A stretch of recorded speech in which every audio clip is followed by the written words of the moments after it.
Sa video ito, sasama ko kayo na mamasyal sa kalsada ng Baler. Pupuntahan natin ang Pantabangan Dam. Dadaanan natin si Maria Aurora. Dadaan tayo sa pinakamatandang puno dito sa Aurora. Pupuntahan din natin ang simbahan kung saan nangyari ang Baler Siege.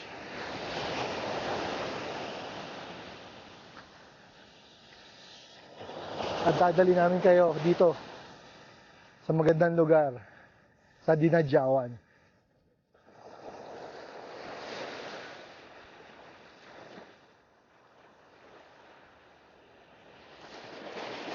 Good morning. 4:42. So, ito kasama namin si Harry, si JR, sa si Panalig. Dito tayo pa lang sa Valenzuela para magpagas. Ang tagal kasi ni Louie. Oo nga eh, sorry. Tanghali na ako nagising, tapos kinabit ko pa yung box. Sige. Okay. Puno na yata te. Tatapon na lang, sayang.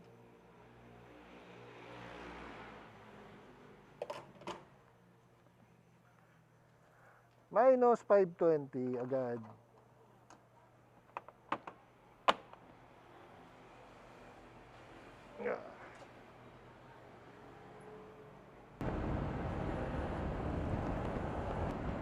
We're currently bypass road. 55 kilometers para makarating kami sa Gapaan, Nueva Ecija.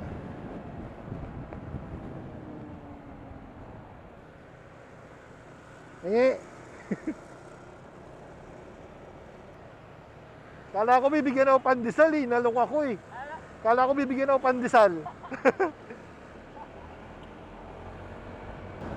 Foggy morning, oh. Usok yan.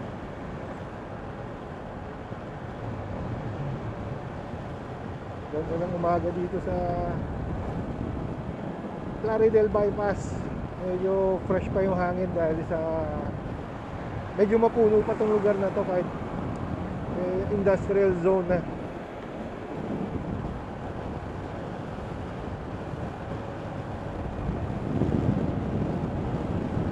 So natapos na natin ng 20 kilometers ng bypass road ng Plaridel. Dito na tayo sa Maharlika Highway, which will be 50 kilometers. So dapat ma-maintain natin yung 50 kilometer per hour na takbo para isang oras lang. Sana hindi pa ma-traffic kasi 6 o'clock na, pasokan na.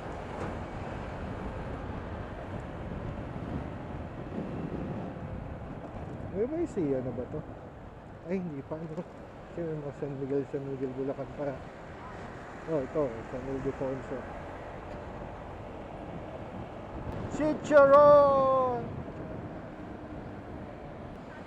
Chicharon! Oo, CR.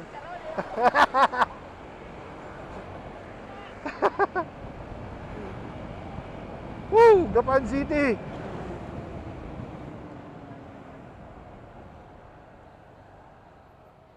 Ihi muna sila, ihi. Ihi na raw sila eh. Mga bali sa usawin to mga to. So dito simula na ng marami pa ring rice fields. Tama. Magkano sila magpapatubig ng palayan. Sila kukuha sa maliit na ilog. Ang tagal ng proyekto ng gobyerno yan. Maliit pa ako, narinig ko na yung programa ng patubig sa mga palayan eh. Pero dito, hanggang ngayon ganyan pa rin. Wala pa rin maayos na patubig.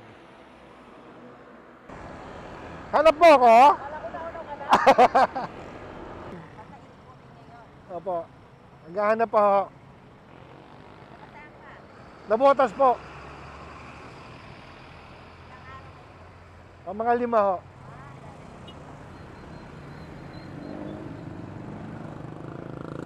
Bye po. Thank you po. Ilan po dito? Tama po ba? Dalawa lang yung minuto, tapos pakbet?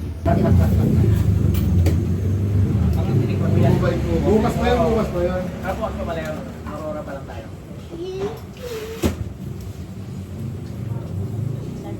Iba yung pinakbet nila rito, lalaki.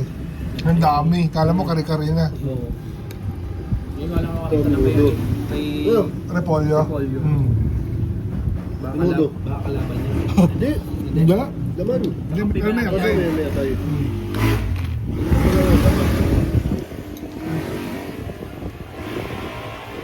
Kaya malungkot ka dyan?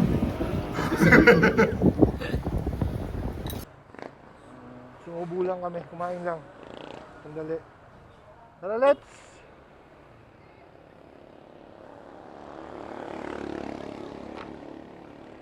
Meron pang 1 hour para makarating sa unang destination.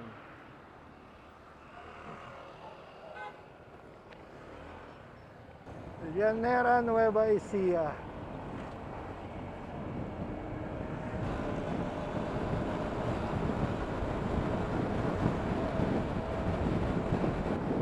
Sarap na rito sa parting Llanera pa rin yata to. Ang bango ng hangin dahil sa mga palay, mga buusbong na palay. Alam mo talagang nasa probinsya ka na. Bango, nakakamiss. Nakakamiss tuloy umuwi-ulis na Mindoro. Ang ganda oh. Hindi lang mahal pa masahe, doon ako pupunta dapat eh. Ito, mahal pa masahe sa barko.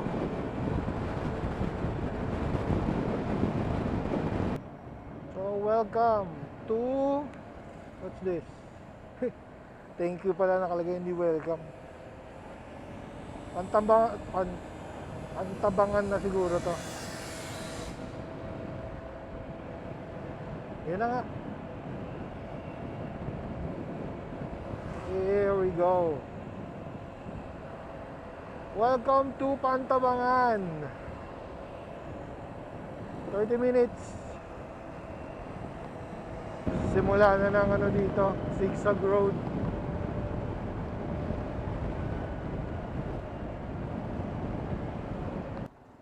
So kita na natin yung Pantabangan Dam. Pero wala talaga siyang tubig. Sobrang igas siya. Kababa ng tubig. First time ko lang makarating dito sa lugar na to. May bayad ba dito? Ay hindi, ba to? May hotel oh, Highland Valley. Tama ba? Ganda.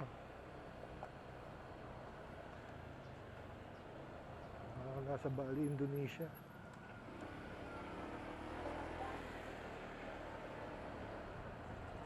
So, tingin ko kailangan natin mag-register. Register pa.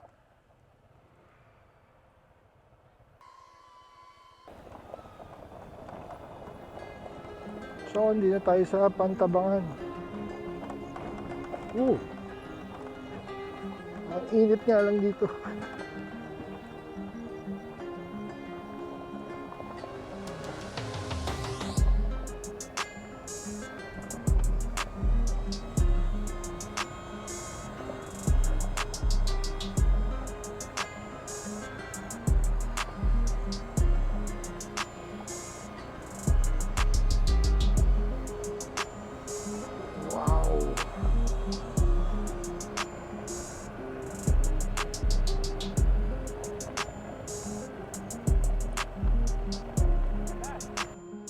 Ha?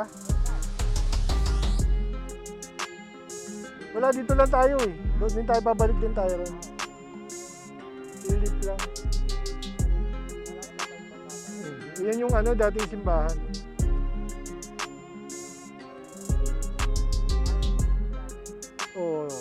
umaangat yung tubig kasi dyan eh. Dati ano yan, meron dyan 7 barangay. Pinalubog na para gawin tong dam.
Dito tayo sa Pantabangan Dam.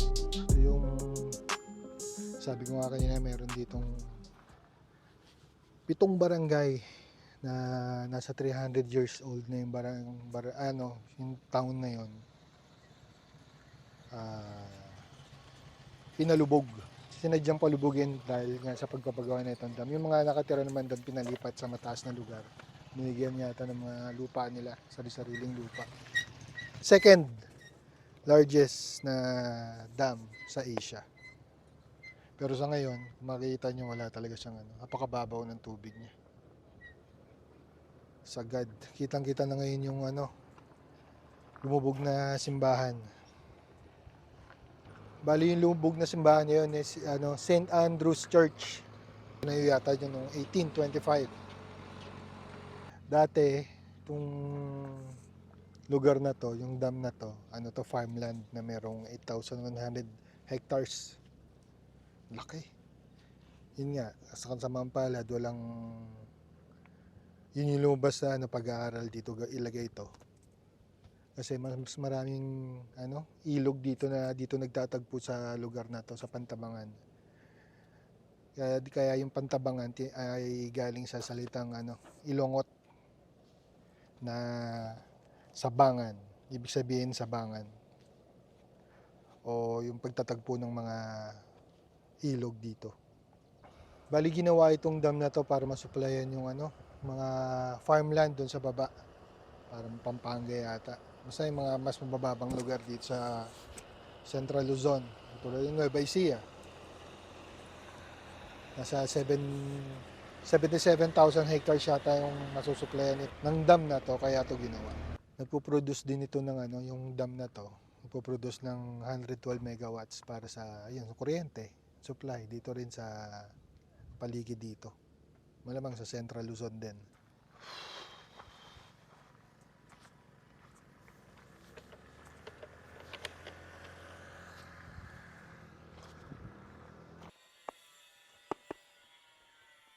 Go!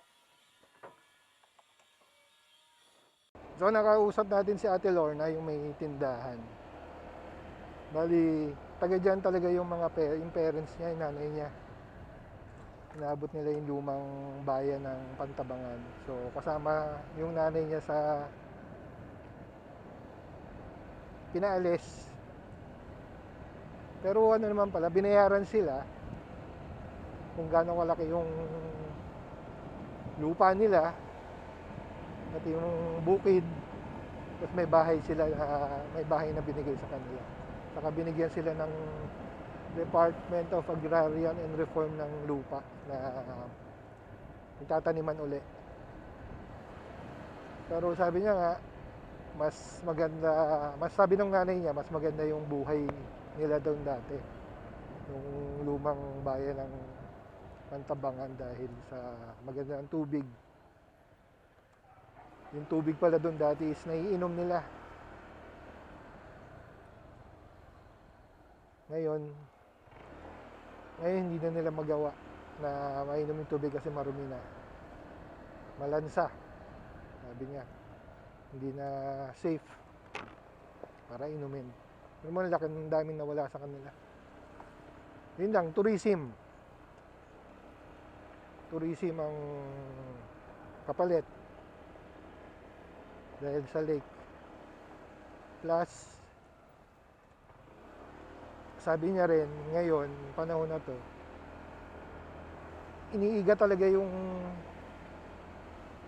inuubos talaga yung tubig sa Pantabangan. Dahil may project na gagawin daw. Hindi niya lang din alam kung ano. Pero may project daw na gagawin dyan. Yun ang magiging problema. Kasi nga, ginawa yan para supplyan ng tubig yung mga farm sa baba sa Central Luzon. So kung wala yan, walang tubig yan, anong gagamitin ng mga tao sa baba na umaasa sa tubig ng Pantabangan Dam? Pati kuryente magkakaproblema dahil wala nga tubig eh. Paano makagawa ng kuryente? Kung 112 megawatts na yon, malaking bagay yon. Ito, Town Hall. Tapos yung Jose Rizal na nandyan sa Town Hall, dati yan, doon mismo sa lumang bayan ng Pantabangan, meron siyang doon siya nakatayo dati. So, papunta na tayo ng Aurora, Quezon. So syempre, sino ba ang sikat dito kundi si Maria Aurora, asawa ng ating first president Manuel L. Quezon. Aurora Aragon Quezon, leader sibiko at unang ginang ng bansa sa ilalim ng pagka-presidente ni Manuel L. Quezon. So pagka nandito ko sa lugar na to, Kanili Dam, kailangan mo pa rin mag-register dito sa nila. Municipal sub office ng Kanili dito. Register muna. Ito pala yung one town one product nila. Anong product niyo, Teto? Itong mga wallet. Iba-iba ka pala gumagawa niya, kuya. One town one product pala ito na. Tapos katabi yung sub office ng munisipyo ng Baler. Tambay pa rin. Tinatamad pa ngayon yung akat. Maga pa naman. Magto-12 pa lang naman, di ba? Magto-12 pa lang. 12 na. 12 na. Let's go. 12-10 na. Tara na. Okay, next stop, Millennium Tree. Balite, Millennium Tree. So, yun. Hindi nga lang siya, sa pagkakaalam ko, hindi na siya ganun kaganda kasi nga nadaanan ng bagyo. Kaya nag-iba na siya. Dati nakakapasok ka rin sa loob. Diba, malalaman natin mamaya.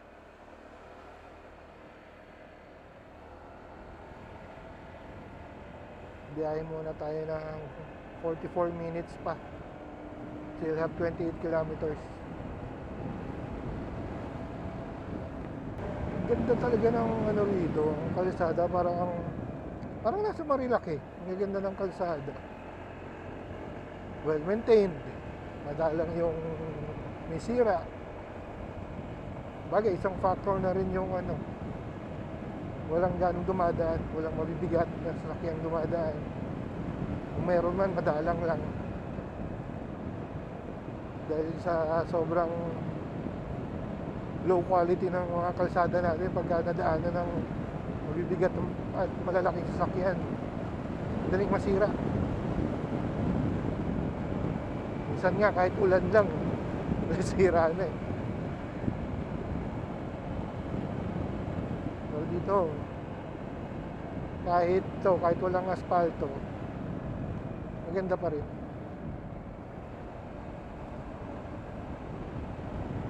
Hindi ka matatakot na malulubak ka ng malaki, katulad sa EDSA.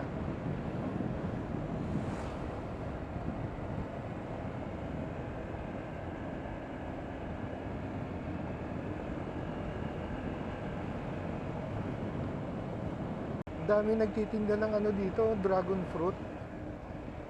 Pag may isa pa nga makahinto, kahit makabili ng ano, matikman kung matamis, sayang eh. Sigurado mura yan kasi ang dami nila nagtitinda eh.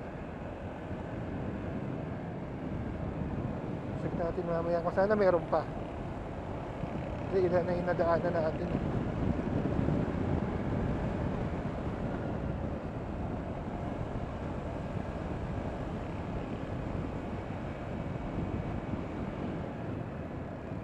Ayun no. Ayan, nasa kaliwa. Last. Basta nasa kanan yung tindahan. Alanganin pag ililiko pa eh. Puro nasa kaliwa yung tindahan, pambihira. Ano sa kanan?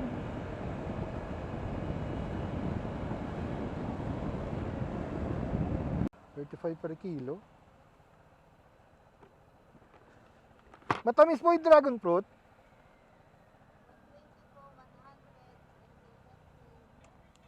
Ano po yung matamis? Ari ko.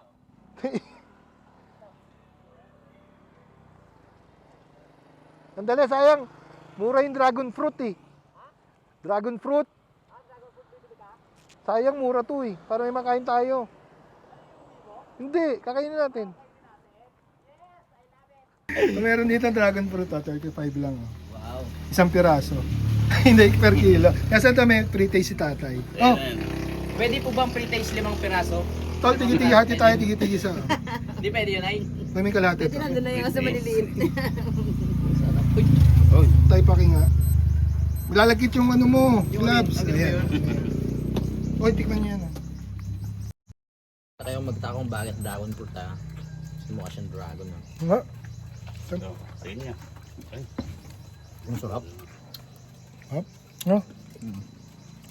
Ang sarap. Ang tamis. Lasang dragon. Tanim niyo to, tay. Hindi po, inaangkat lang po. Ayun na. Di sa amin po, yung mga hilaw pa. May tanim din po kami kaya konti. Sa alin na iba. Sarap. Yung kulay, mga puti. Di ba iba-ibang variety yan? O yan, isa lang yan. Isang Isa variety. lang po, Isang nabili na variety po lang. yung kulay puti. May Puti, di ba? Tapos may dilaw din. May puti at may dilaw yan. Mas mahal yon. Kagawin din ako kanina ito. Yep. Oh, Nabenta na kasi puti. pengi ano tay? 2 kilo. Pati nga, gano'n ba karami yun? Eto, magkakaiba ba siya presyo? Magkakaiba ng presyo. Yung ganito po. 70 po yung medyo ko ng daon. Ay, ang daon, balat. 70 Ano naman ibig daw. sabihin? Papaya po, magkano papaya? Kumbaga, kinagat na langgam. Pero pareho lang sila. 50 ang kilo. Oo. Ano ba timbang mo? Di, dalawa ng mama. Kaya, ano, kulang pa yan eh. Uy, saan mo lalagay yan, Je? Puno ka na ha. Eto, mami. 120. Bakit mas mahal to? Dahil yung balat. Mas maganda. Sa bagay, Mas kasing ganda mo. Ang bola pa yun. Pero pareho lang sila. Oh, kaya lang hindi pa po siya masyadong hinog. Eto, hinog na talaga. Opo, saka po yung maliliit na yun. Kilo. Eh, ano ba dapat? Nalilito tuloy ako. Ito nga, pakikilo mga ako. sabit na lang. Ikaw Nakakalito. po, kung alin po, kung itong tigwa 100, ito 1.1. 59.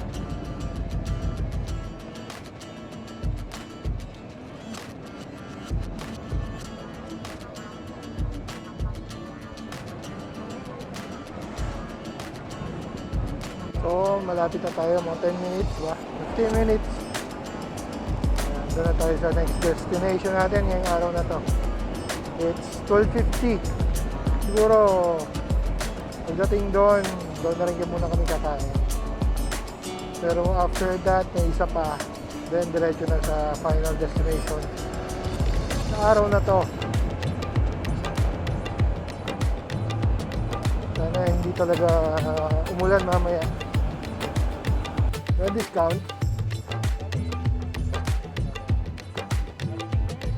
Tig to 30 na lang. Okay. Wait, daw kayo mag-park. Thank you.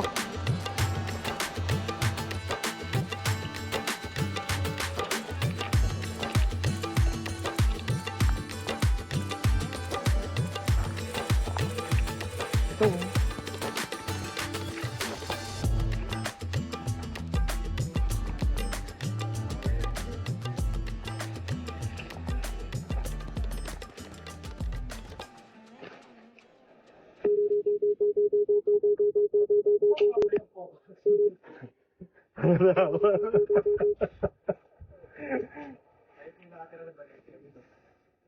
Oh.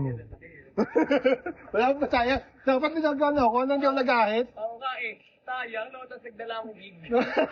Kapre ako. Eh, tabi. Oo, kapre ah.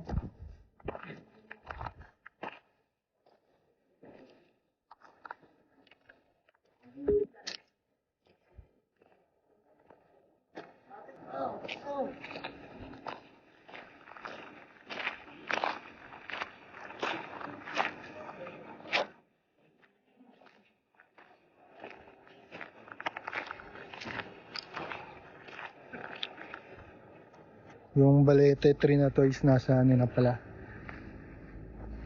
600 years old. Kaya tinawag yung Millennium Tree. Bago mo yata maakap to, parang ewan ko pilang tao yun. Basta maraming tao kailangan mo para maakap mo to. Saan yung entrance? Ito yung entrance pala, andito. Ah, hindi. Yan, ganito lang. What's that?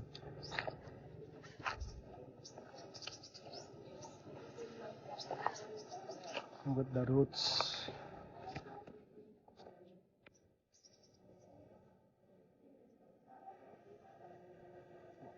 Ah, pakalaki.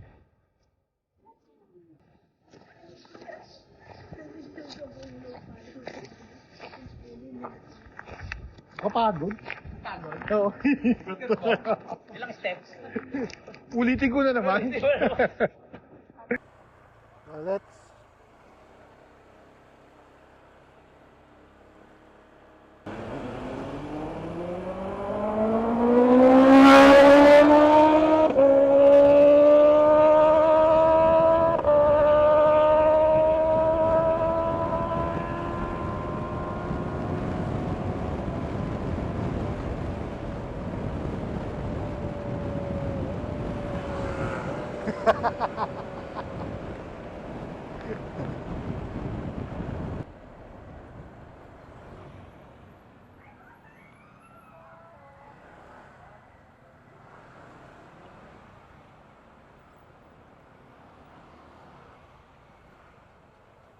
next destination. Punta tayo ng isang puno ng history na neto ko lang din nalaman na meron palang ganong pangyayari dito sa Balyar.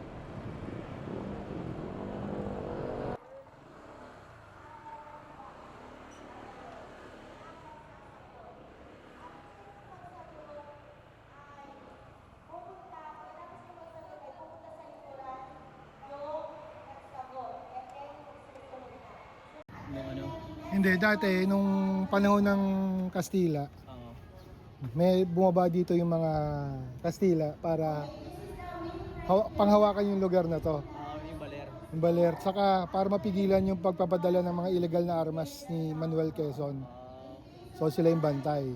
Nung nagkaroon na ng treaty, Paris Treaty yata yun, hindi nila alam na nagtapos na yung gera. Nasa Amerikano na may hawak. Sumuko na ang Spaniard sa mga Amerikano. So dito, dahil wala kang komunikasyon, dahil ang daan lang dito sa dagat. Dito sila nagtago. Dito sa simbahan. Mga 50 yata na yan, Guardia Civil. Tapos pinaligiran sila ng mga 800 na mga Pilipino. Isang taon bago sila sumuko. Dito sa ano na to? Andyan lang sila. Talaga? Merong naman nasusugatan na mamatay sa kanila. Pero mas maraming namatay sa sakit. Kasi nandyan lang sila Diyan eh. lang sila, walang ano. Diarrhea, Oo. beriberi, mga ganon. Lagnat. Mas maraming namatay sa ganon kaya sa ano. Ang galing ng ating tour guide. Hindi talaga ako kay JP. Ito na yung mga poset. Ay, ito. Ay, ito Ito raw yung ano, dinaanan ng mga, nung sumuko na yung mga Spaniards. Talaga? Yan yung ano, naging way nila. Okay, wala tatayo. Saka ano to, syempre puro puno. Opo. At saka wala pa itong mga gusali na yan. Oo, kaya ang hirap silang pasukin to yung mga Pilipino nun. Oo. Kasi ito bato na talaga siya. Tapos maraming puno, nahihirapan silang pasukin. 53 kilometers. Ginadyawan. Di pa kaulaw, Aurora. Tapos yan, dinadyawan na. Tama ba? Ngayon pagkakaalam ko. Di ko pa, first time ko lang makakarating dito. Si Louie nakarating na rito kasi nung papunta silang Kasiguran. Kasama si Idol.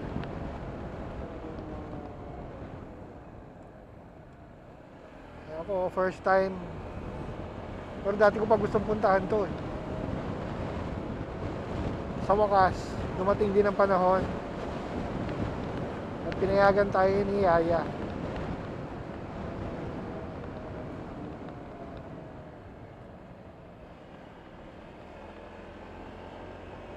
Ito na tayo sa, kalimutan ko tawag dito, yung rock formation. Ayun o. Ayun dahil nasirang ano rito, resort ng Baguio. Malapit na tayo dun sa Ampere. Yung kalsada na nag-angatan nung last year na bagyo. November yata yun.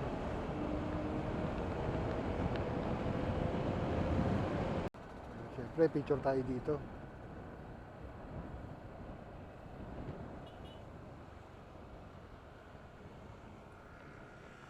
Dun, lilim.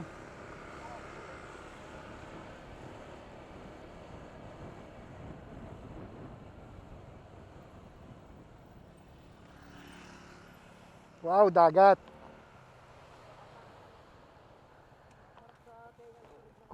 Sarap.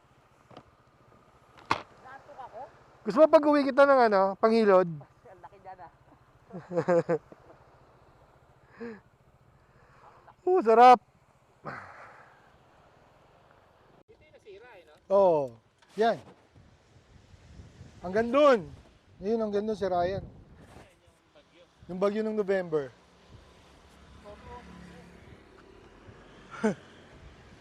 Kaya lang, may sasakyan lang yung drone mo. Pag ayaw na, bangga. Parang langaw yun. Ito, sa Wichil Black.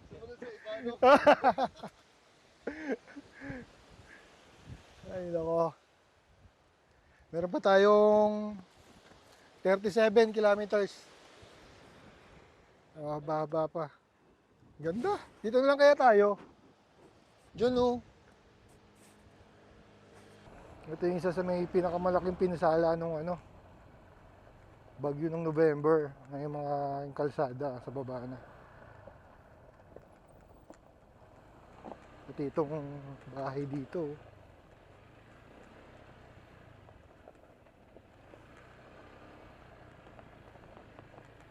Hindi na nila inayos. Baka pinagbawalan na rin sila. Minsan yung local government pag ganyang delikado, hindi na nila pinababalik eh. Kesa may mangyari pang masama uli. O may madisgrasya.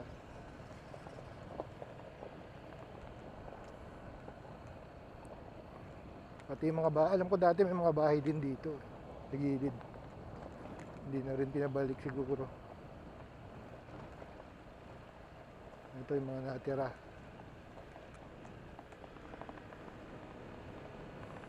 Meron pa rin mga bahay na natira.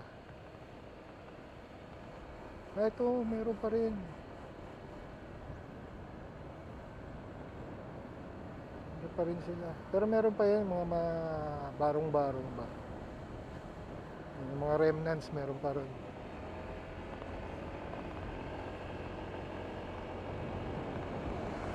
Meron pa tayong 36 kilometers.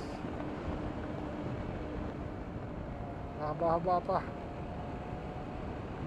Ganda oh.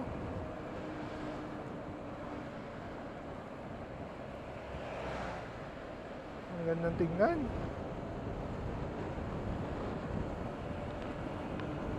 Napakaganda ng kalsada. 260 kilometers from kilometer 0, Luneta.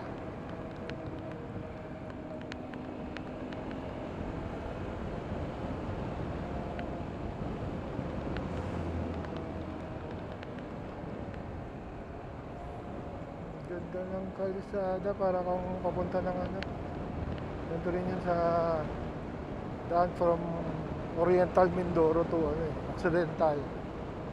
Sa south hindi sa Calapan to Puerto Galera. Ganto yun Ang bundok. Oh my gulay. Ang tarik.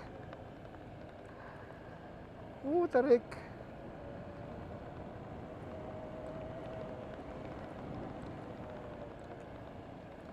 Pakatarik. Diretso baba talaga, walang ano. Dito mahirap mawala ng preno.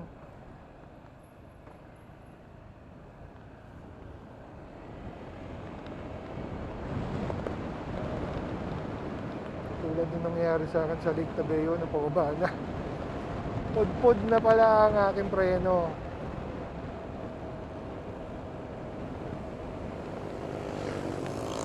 Ayon sa weather forecast kahapon, mga 4 o'clock dapat umuulan na rito Siguro, di pa ako nakapag-check uli ng weather forecast ngayong araw na to. Siguro, north ng gusto yung bagyo o kaya humina. Kaya ngayon, walang kaulan-ulan dito. Kahit ulap na makapal, wala na madilim. Wala ngayon. Sana ganyan lang.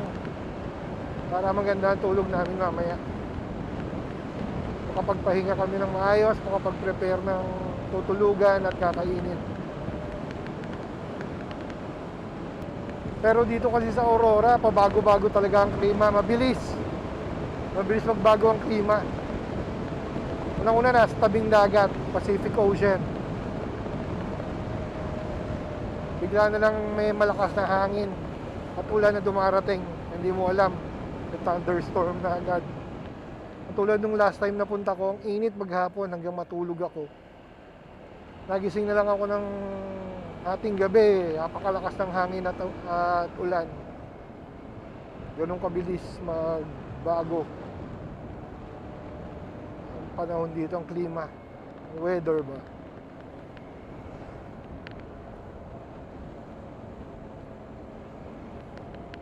Tarik nung inakyat namin yun, tarik na naman na bababain.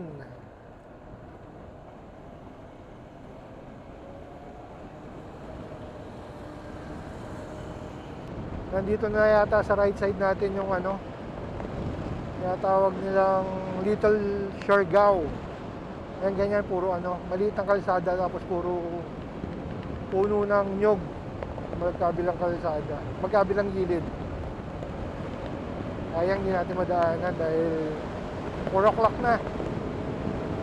Pagod na rin. 12 hours na kami bumabiyahe. Malapit na mag 12 hours. 40 minutes sakto pagdating namin doon. 12 hours.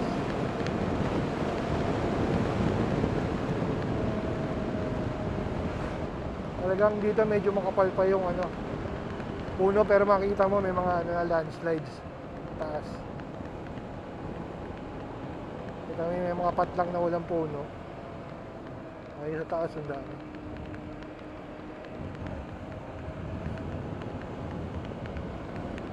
Hindi ko alam kung nasa ang part na tayo, pero ayon sa marker is nasa 271 kilometers away tayo from marker 0. Malamig na yung hangin dito kasi nga nasa paanan tayo ng bundok. Malamig, hindi katulad kanina. Sobrang init. Iba talaga nagagawa ng bundok na mga sobrang matuno. Ngayon, nasa loob na tayo ng Sierra Madre.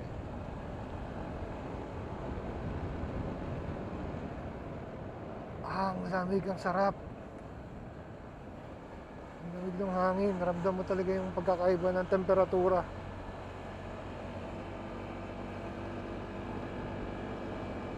So dito sa part na to, nawala na yung mga malalaking bato sa beach. Medyo mas mabuhangin na siya kaysa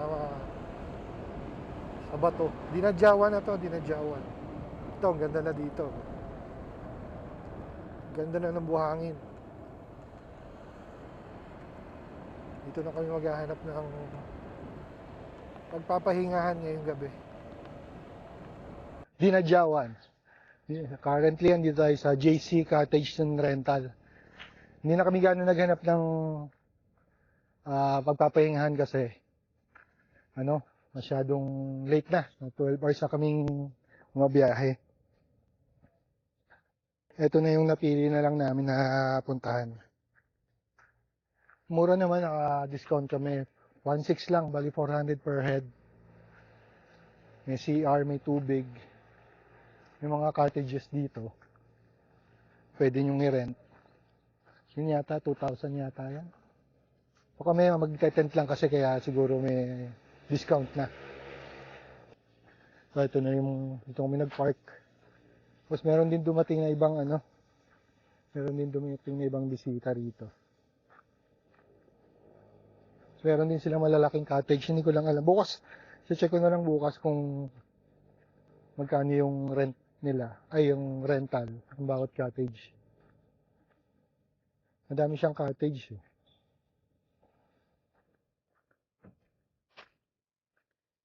Ayan, hanggang dito. Maluwag, malaki. Meron silang mga enclosed na mga villas na kubo pala, kubo. Tapos ang ganda ng dagat. Punta tayo sa dagat.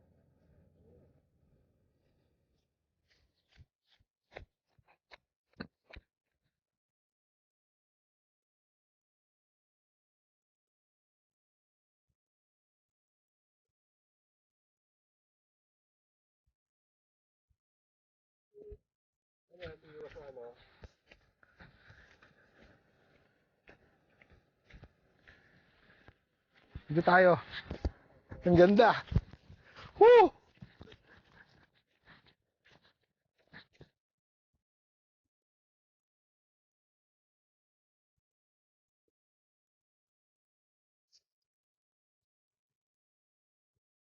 Ang ganda ng buhangin. Look.